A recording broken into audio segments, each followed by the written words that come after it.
showing you is an image of the firmament, the flat earth, the dome, the thing that was stretched out in heaven, the thing that's mentioned in the Bible numerous times. Let there be an expanse in the midst of the waters, and let it separate the waters from the waters. And it goes on and on and on and on. And it's right there. It's right there directly in front of everybody, yet so many people don't want to believe this. If you keep looking and keep looking and keep looking at the stars, looking at the sun, looking at the moon like I have and like I do, you really start to come to the conclusion that everything that's above us isn't what we've been told whatsoever at all. For instance, why is it that when you're standing in front of the ocean looks greenish, but when you look at it from an airplane or from a drone or a balloon, the ocean is blue?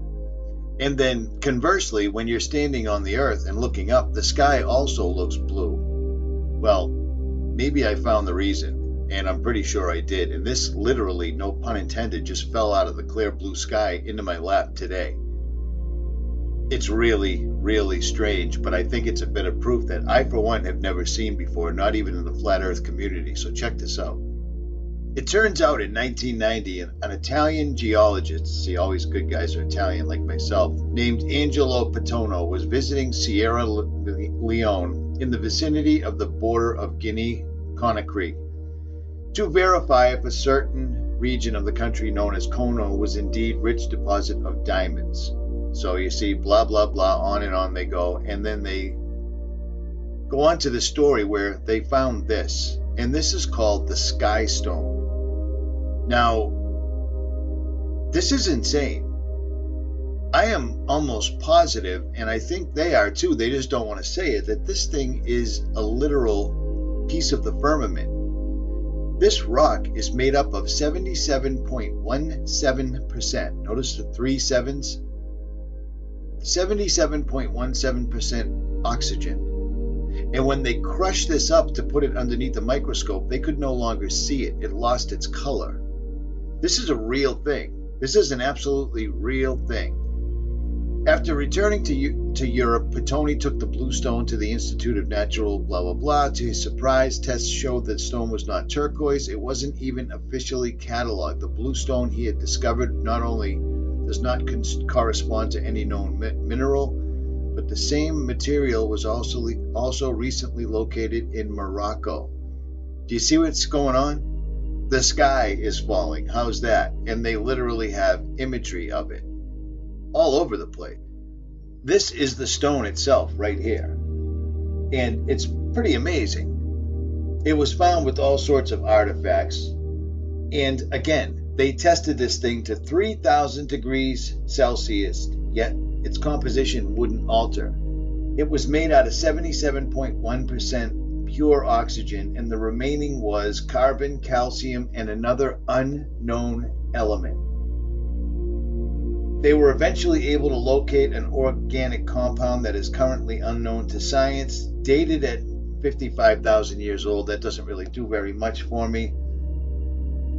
Amazingly, it seems that the Sky Stone is not unique. There has been, in fact, similar finds in other places on the Earth, most notably Brazil. The other sample of Sky Stone was submitted to GRS Swiss Labs for testing, and the analysis by an anonymous dealer. Intrigued American artist and designer Jared Collins tried to buy the small cutaway, but the dealer refused to sell it. He wouldn't even name a price for a larger full stone. So these guys have literally found these stones all over the world.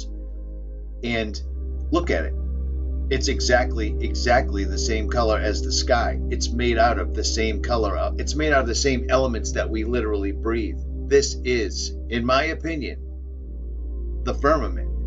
Now, lots of people will try to, what about the sun? What about the moon? In my opinion, the sun is incredibly close to us. And I can, I've got hours and hours and hours and hours and hours of footage of the sun and how close it is, how local it is, the sun doing odd things, what appears to be two suns, so forth and so on. And then there's people that have never-ending footage of the clouds behind the sun, the clouds behind the moon, so forth and so on. And now suddenly we're having this enormous solar eclipse Monday, and the shadow is going to pass from west to east, which if you had an object passing in front of another object, I guess you could cast a shadow from west to east. But the problem with that entire thing is it would mean the moon is orbiting twice a day around the earth. And that's not what's going on, because I've got imagery of the moon sitting outside my house all day long in the clear blue sky. Clear blue sky. I got a funny feeling that this stuff has been around, that these guys know this, and the one true reason that they hide the flat earth, the one true reason that NASA is always doing their going to space puppet shows and, people have the technology to see the moon now, but so we can't go back there. We lost the technology and it's upsetting, is because they know if they tried to pull another moon landing hoax, we have the ability to see if they actually landed there, and they can't have that. They're hiding God, and that's all there is to it. I don't know what else to tell you. Every other civilization knew it, and now they all laugh at anyone that questions this and says, well, this was proven 500 years ago.